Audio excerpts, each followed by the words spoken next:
And do one quick last video um, before midnight here in the East Coast US. So early morning, right before sunrise in Ukraine right now, right? So what you're seeing right now in Kyiv is preparation for a potential ground assault um, on the Russian capital, the Ukrainian capital, by Russian forces and Belarusian forces. It was asked a lot of reports earlier today. Russians seized Chernobyl. So people are like, "Wow, Chernobyl nuclear, right? This big deal." I don't think so. I really don't. There are some reactors that are still operational there um, that people are maintaining, right? But I don't think that's it.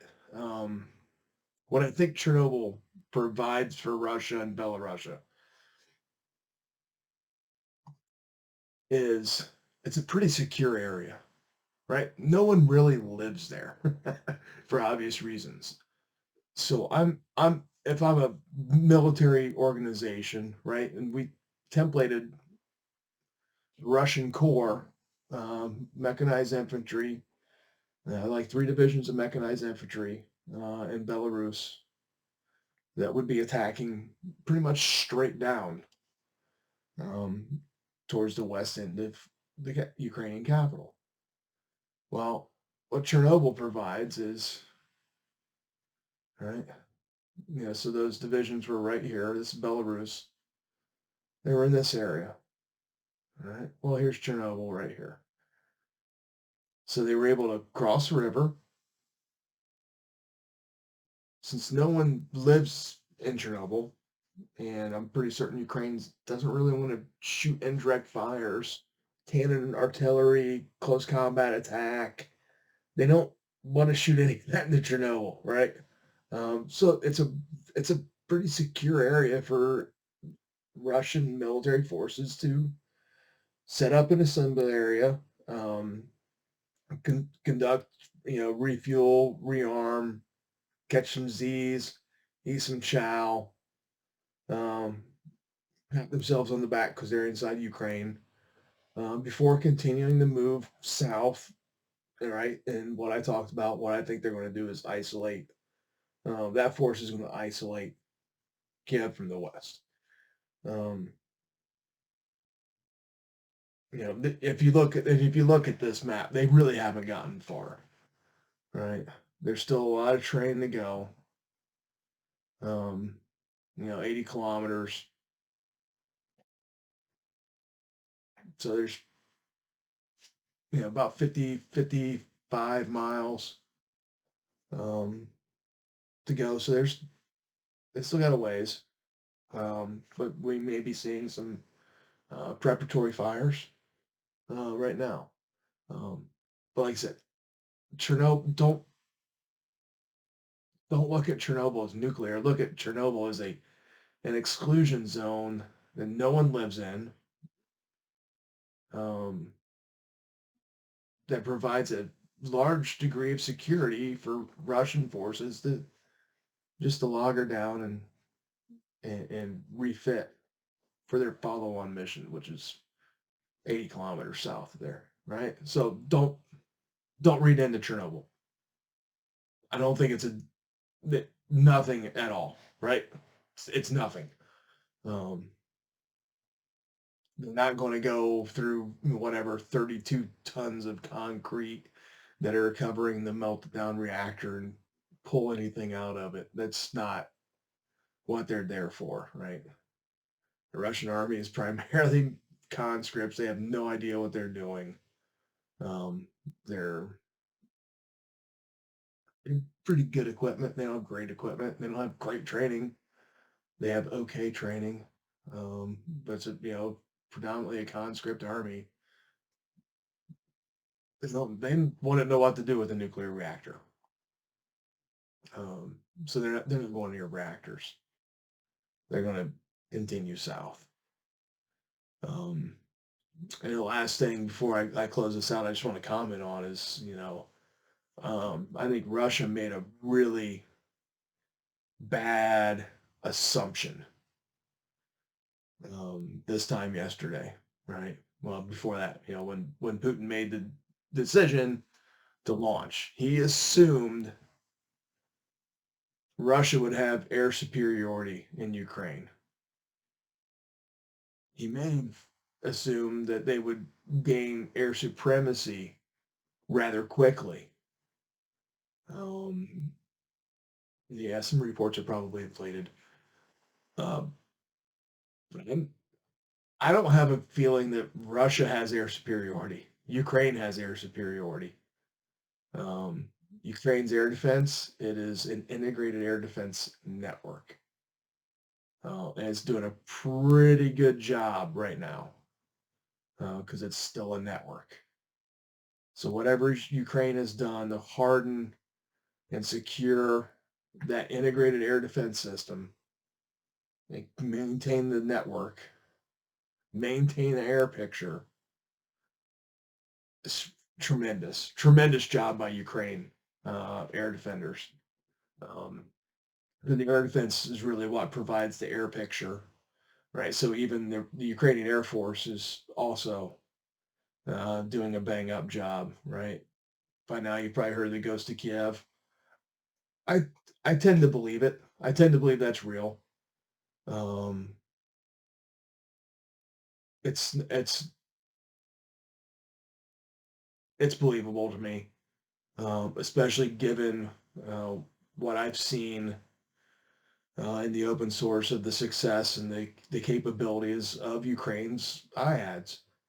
Right, their air defense network is locked in. Right, so it works with their aircraft to provide an air common operating picture.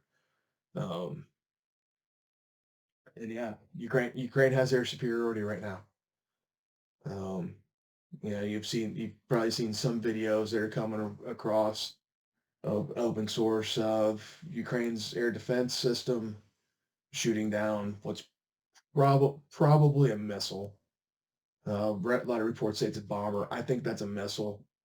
Bombers should be flying higher, right? That thing is like 10,000 feet. Like I don't bomb. I don't need to bomb from 10,000 feet. I can bomb from higher. So I think it's a missile, and I think it was on a kind of in a final approach when they got it. There's also some videos out there of air defense systems shooting down Su-35s, right? So that's pretty good. Fighter, shooting a Russian fighter bomber out of the sky. Um, so yeah, there's evidence out there from the past 24 hours of Ukraine's air defense network doing its job. Um, and there's evidence that Ukraine's air force is maintaining air superiority, which good for them. Really really good job. And what that's going to do is really it's going to frustrate Russia. Um, it's going to frustrate Putin, right? Because he authorized and ordered this invasion with an assumption that he would have air superiority and quickly gains air supremacy. And shot. That assumption shot, right? Militarily, for those without military experience, assumptions are critical to military planning, right? Assumptions don't make an ass out of you and me. Assumptions are gaps in information or intelligence gaps where I have to insert something as a fact to continue planning, right? That's what an assumption is in military planning, right? I don't, this case, if I'm a strategic planner for Russia, I'm like, hey, comrade, we don't have air, we can't assume air superiority on day zero, right? Because what is our campaign to destroy the enemy's air defense network, right? I have to have a plan to destroy the enemy's air defense network. If I don't, I can't have air superiority, right? I look at the United States like we don't assume air superiority in a near peer competition conflict until like man like at least 96 hours. Um, so you know Putin ordered this invasion with a bad assumption. Should have been thrown out or should have been addressed, right? I can't never assume air superiority, right? You have to plan to build and create air superiority. It's not given. No one's ever going to give you the airspace for free. It's absolutely nuts. You know, so good, good, good. Thanks, Russia. You're a moron. Um, Putin doesn't make many mistakes. That's a big one, and it's going to come back and bite him, pretty bad. Um, because Russia's unable to hold the airport. Right? It's I've seen multiple sources reporting Russia unable to hold the airport because they couldn't reinforce the airborne that jumps in there to secure it. So they lost it. And all right, there's multiple sources reporting that because they tried to do an air movement slash air assault potentially. Really, it's an air movement because they had it secured. But that air movement got shot down, right? So how many infantry were on the helicopters that didn't make it into the airport, right? So not only they lost airframes, but they lost personnel as well who were designed to go in there and expand the security at the airport. And Russia lost it because they didn't have air superiority, and they tried to put transport helicopters in that close to a capital city at a time of war. It's insane. Um, so awful, just awful assumption. Like I can't say it too many times. Putin made a terrible decision, wishing away the enemy's air defense and air force. He wished it away. They didn't wish away their navy; they went out and destroyed it. Um, but they've wished away Ukraine's air defense and air force, and it's really biting Russia right now. Um, so following on to the next day's fighting, Russia's going to have to make its decision. Putin's going to have to make a high operational slash strategic level decision on what he commits in terms of air power to Ukraine at this point, because what he has committed looks like it's really gotten chewed up. Um, so does he pull back, reassess, evaluate the threat, actually conduct an intelligence preparation of the battlefield, and then resume an air campaign that actually addresses Ukraine's IADs and Air Force? Or does he just keep pushing and try to just pile on, right? Just brute force and ignorance is how we're going to gain uh, air superiority. Okay. Um, I tell you what, um, Russia's done crap like that in the past, right? where they just try to bulldoze their way through. And with numbers, they do it. Numbers of high performance aircraft. You've already lost some. You've lost 35s and 27s and MiG 29s and a lot of rotary wing aircraft already. Those are expensive. You don't like it when those hit the ground, right? They hit the ground and they're not on the wheels. It's expensive, expensive problem. And you lost a trained crew as well. Um, yeah. So pushing through and reinforcing failure by allocating additional air assets would be a bad move by Putin, welcomed by Ukraine, welcomed by NATO, welcomed by the U.S. Right? Please commit more fixed and rotary wing assets to Ukraine and let them get shot down because that's what's going to happen right now because you're not addressing Ukraine's air defense and air force. Right?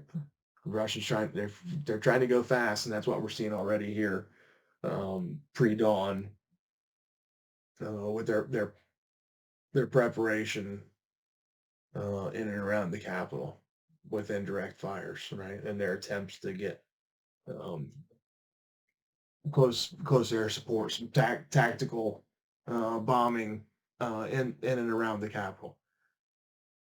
They're having some success, but not great success, and it's going to cost Russia if they continue to try to push it. So we'll see how this plays out over the next several hours.